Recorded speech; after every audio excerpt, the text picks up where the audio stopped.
আসসালামু আলাইকুম, সবাইকে জানাচ্ছি ঈদ মোবারক। তা আজকে আপনাদের সাথে একটা সুন্দর রেসিপি শেয়ার করছি। সেটা হচ্ছে ঈদের মধ্যে তো আমরা অনেকেই বাসায় দই কিনি, তো দইটা তো হচ্ছে খেয়ে ফুরাতে পারি না, অনেক সময় বেঁচে যায়। তো আজকে এই বেঁচে যাওয়া দই দিয়ে একটা মজার একটা বোরহানি তৈরি করে দেখাবে আমার আম্মু।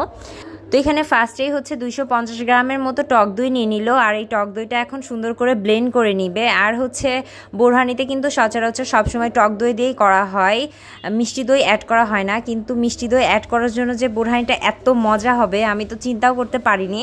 তো আপনারা কিন্তু অবশ্যই ট্রাই করে দেখবেন মিষ্টি দই ব্যবহার করে। তো এখানে হচ্ছে টক দইটা ব্লেন্ড করে একটা জারে নিয়ে নিল, তারপরে এখন মিষ্টি দইগুলো দিয়ে দিচ্ছে। মিষ্টি দইগুলো দিয়ে এখন সুন্দরভাবে আবার ব্লেন্ড করে নিবে। ও হ্যাঁ, মিষ্টি দইয়ের ভিতরে কিন্তু আরও অনেক কিছুই অ্যাড করবে, তো দেখতে থাকুন কি কি অ্যাড করে।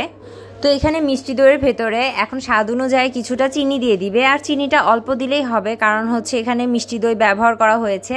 তারপর এখানে ফ্রোজেন হচ্ছে ধনিয়া পাতা ছিল আম্মুর ডিপ ফ্রিজে, তো সেটা হচ্ছে দিয়ে দিল। তারপরে এখানে একদম টাটকা গাছ থেকে তুলে নিয়ে আসা হচ্ছে পুদিনা পাতা দিয়ে দিল। তো আমাদের বাসায় পুদিনা গাছ আছে, তো সেই পুদিনা পাতাটাই দিয়ে দিল। তারপরে এখানে ঝালের জন্য হচ্ছে মরিচ দিয়ে দিল, মরিচটা আপনাদের টেস্ট অনুযায়ী আপনারা দিবেন। তারপরে এখানে হচ্ছে স্বাদ অনুযায়ী কিছুটা লবণ দিয়ে দিল, আর এখানে হচ্ছে বিট লবণ দিয়ে দিল। আর বিট লবণটা আপনারা আপনাদের টেস্ট অনুযায়ী দিবেন, পরে যদি মনে হয় লাগবে তাহলে একটু দিতে পারবেন। আর এখানে হচ্ছে গোলমরিচ দিয়ে দিল। এখন সব কিছু দিয়ে সুন্দরভাবে ব্লেন্ড করে নিল। এখন ব্লেন্ড করা শেষ হয়ে গেলে হচ্ছে যেই টক দইয়ের মিশ্রণ ছিল সেটার ভেতরে আবার এই হচ্ছে মিষ্টি দইয়ের মিশ্রণটাও মিশিয়ে দিল। তারপরে সব কিছু মিশিয়ে একটু ভালো করে হচ্ছে নেড়েচেড়ে মিশিয়ে নিতে হবে। আর হচ্ছে এখানে দেখতে পাচ্ছেন এই জারের হচ্ছে হাফ জার পর্যন্ত এই দইয়ের মিশ্রণগুলো হয়েছে, আর হাফ জার কিন্তু পানি মেশানো হয়েছে। সেই সময়টা আমি ভিডিওর ক্লিপটা নিতে পারি নাই, তাই অ্যাড করা হয় নাই। আর এখানে এখন হচ্ছে কিছুটা লেবু রস দিয়ে দিচ্ছে। এখানে প্রায় 2টার মতো লেবু ব্যবহার করা হয়েছে। তো লেবুর রসটা দিয়েও এখন খুব সুন্দরভাবে মিশ্রণটা গুলিয়ে নিতে হবে। যত ভালো করে গুলানো হবে তত কিন্তু খেতেও টেস্ট হবে।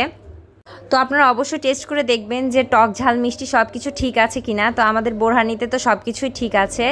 তো এখন আম্মু হচ্ছে গ্লাসে ঢেলে দিচ্ছে। তো দেখতেই পাচ্ছেন কত সুন্দর কালার আসছে, আর এটা কিন্তু খেতে অনেক মজা হয়েছে।